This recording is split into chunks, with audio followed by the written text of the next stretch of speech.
1 John chapter 1 verse 5. 1 John 1:5. This is the message which we have heard from him and declare to you, that God is light, and in him is no darkness at all. Good morning, beloved of God. This is God's word to you this morning. The implication of today's passage is that any life minus God dwells in darkness. This is true, as God is light, and in him is no darkness at all. The presence of light is one of the remarkable and valuable blessings of this earthly sphere. Without light, life as we know it in this world becomes impossible. In other words, life and light go together.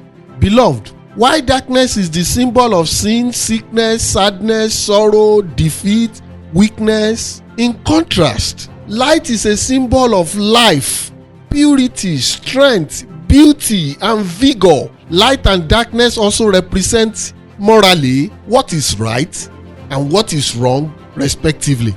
God's word expresses his light.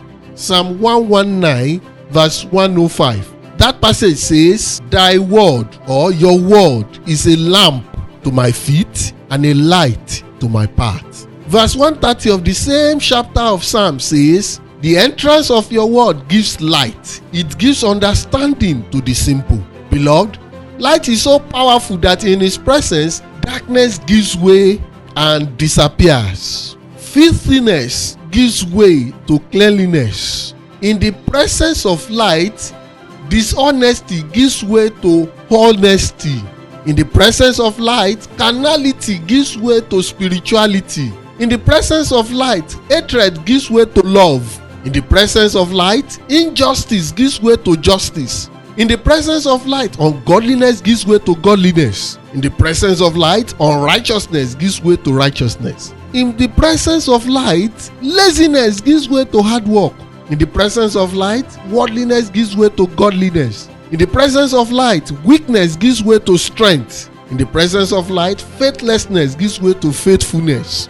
In the presence of light, ugliness gives way to beauty. In the presence of light, hopelessness gives way to hope. In the presence of light, poverty gives way to riches. In the presence of light, defeat gives way to victory. So also in the presence of light, lukewarmness gives way to steadfastness. In the presence of light, death gives way to life. In the presence of light, perishable things become imperishable.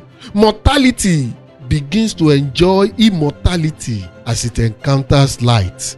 Conquerors become more than conquerors as they come in contact with light. Beloved of God, I close this morning message with this passage from Ephesians chapter 5 verse 8. It says, "For once you were darkness, but now are you light in the Lord. Walk as children of light." As you go out today, make sure you are in contact with God's light, because only then can you walk as light, reflecting the glory of the Father. It is only then you can bring in illumination and genuine transformation into the presence of your world. Read and meditate on God's word and see God's light shine upon your path. May your path shine brighter and brighter unto a perfect day today. Shalom, Maranatha.